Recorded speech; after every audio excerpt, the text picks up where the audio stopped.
welcome to News You Missed, the only show where global chaos meets a sense of humour and where facts and fiction occasionally grab a coffee together. Today, tariffs, tokens, tornadoes, and one country trying to go from cash to crypto faster than you can say hyperinflation. So buckle up, it's time to scroll through the headlines they hoped you missed.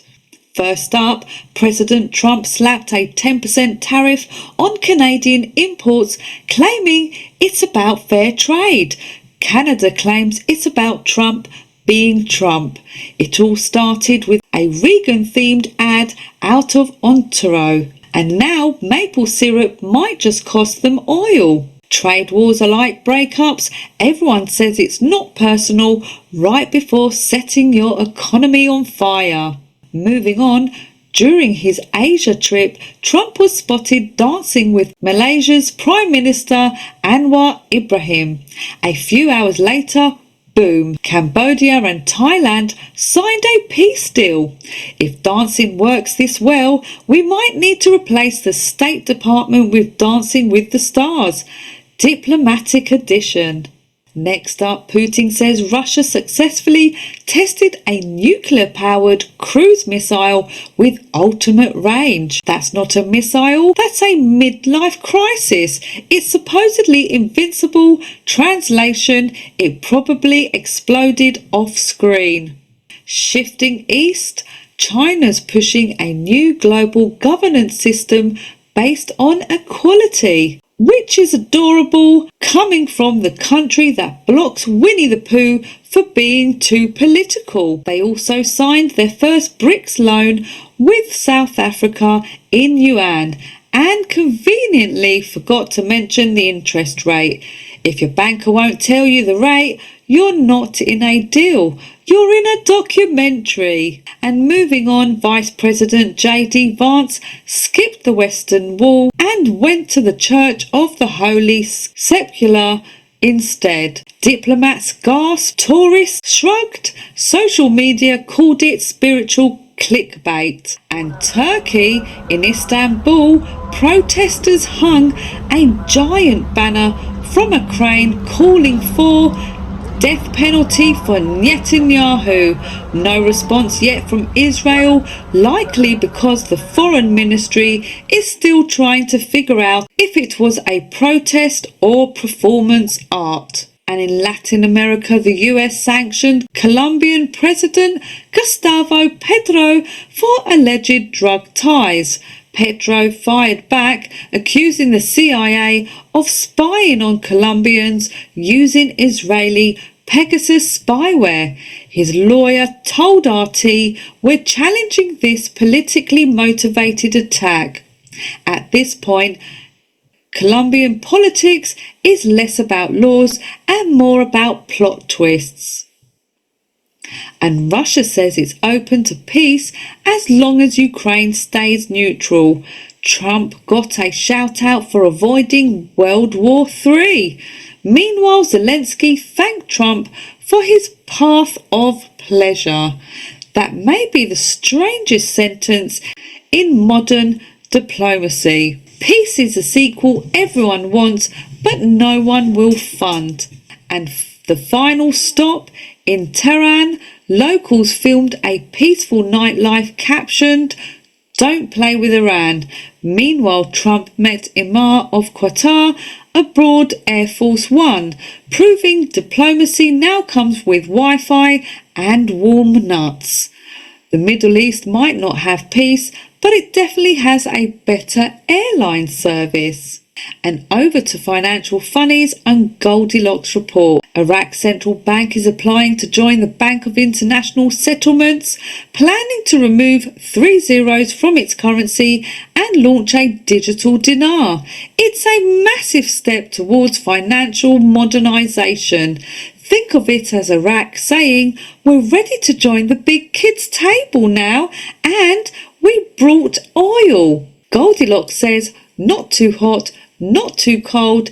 This re-evaluation might actually be just right." And following the oil, Kurdish exports through the Cayenne pipeline are back, but priced in euros now, not dollars. A quiet shift, but a big one for BRIC-style trading. The petrodollar isn't dead yet, but it's definitely Googling hospice care. And Japan just finished a $4.8 billion refinery in Basra, saving Iraq $5 billion a year and boosting reserves above $100 billion. Baghdad's economy is rising, and for once it's not just hot air and headlines. Moving on, Vietnam and the US agreed on a new trade deal that drops tariffs on key goods to zero. Analysts say it'll boost exports and maybe give the Vietnamese dong a serious glow up. That's right, the ding dong's gone up. Finally, some good news for economists and comedians. The US Treasury ended penny production. Banks stopped ordering them, so good luck finding change at the gas station.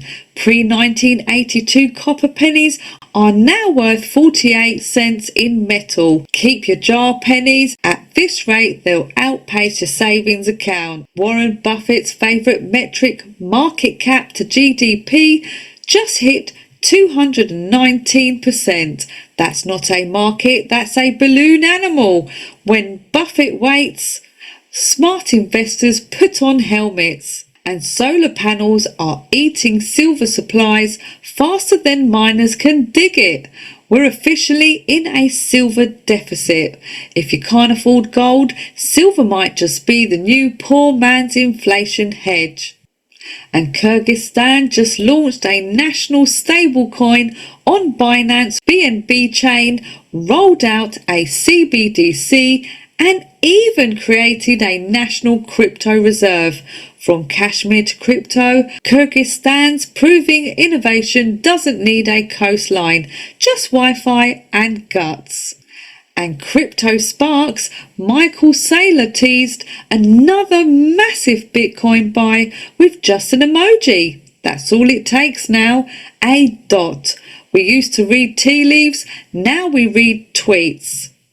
And Coinbase CEO Brian Armstrong wants to move the entire startup process on-chain from funding to exits. Finally, a way for entrepreneurs to lose money without even leaving Ethereum. And BTC jumped to $113,800. ETH sat at $3,950, and Bitcoin's ETF sucked in another $446 million. Institutions are back, and this time they're bringing accountants. And Ripple bought fintech firm Rail for $200 million to expand across Europe. After all those lawsuits, Ripple finally found a rail that doesn't lead to court. And crypto miners are renting out their rigs to AI companies for high performance computing. When in doubt, diversify or at least pretend to. And round the corner to Hackers Corner, and of course Russia gets the blame. Russia hacker groups are reportedly probing Western energy grids again, right after Moscow's missile tests. If your lights flicker tonight, just assume Putin's checking his email. And AI prompt hacks are spreading on X, letting users trick chatbots into oversharing. AI's like a genius teenager, brilliant, moody, and easily led astray by strangers online. An ethical hackers party. White hat hackers marked Global Security Awareness Month with prompt defense competitions. If you weren't invited, you're probably the target. Hackers evolve weekly. If your fridge starts asking for a password reset, run. And on a serious note, if you need to know how to keep your computer safe from these hackers, the links are in the description below. And sliding to the AI corner, Dropbox launched Dash, an AI that searches all your apps, Slack, Notion, Zoom, and summarizes everything. Clippy grew up, got tenure, and now manages your projects. And with Dropbox's new Mobius Labs acquisition, AI can now understand videos and audio, not just text. Finally, software that can find that meeting where Gary sneezed on the client. Dropbox says Dash only learns from your files, not the internet. An AI that minds its business? Write that down. AI traders now use blockchain data to find new tokens before listings. So if you lose money, don't blame bad luck, blame the bots. And lastly, to our conspiracy corner, the Great RV Countdown. A viral video says 2025 will bring a global currency reset where Iraqi dinar and Vietnamese dong make people overnight millionaires. So far, the only thing being revalued is gullibility. Laura Loomer wants America to ban Islam, free speech, but make it a lawsuit. Even Twitter said, we're out. And the Louvre heist, 2 thieves stole $100 million in jewels. Cops say it's an inside job. Netflix says season 2 confirmed. That's funny because I did actually say last week that was an inside job. I guess it wasn't rocket science. From tariffs to tokens, hackers to holograms, and a few conspiracy cocktails in between. The world's still spinning, even if it's starting to wobble like a crypto chart on Monday morning. I'm Demi, and this was News You Missed, reminding you to question everything, laugh at most things, and always keep your Wi-Fi secure. See you next time, truth seekers. Stay curious, stay authentic. See you tomorrow morning, guys, with my partner in crime, Paul Brooker. Have a wonderful Monday. Stay blessed, and for now, bye-bye.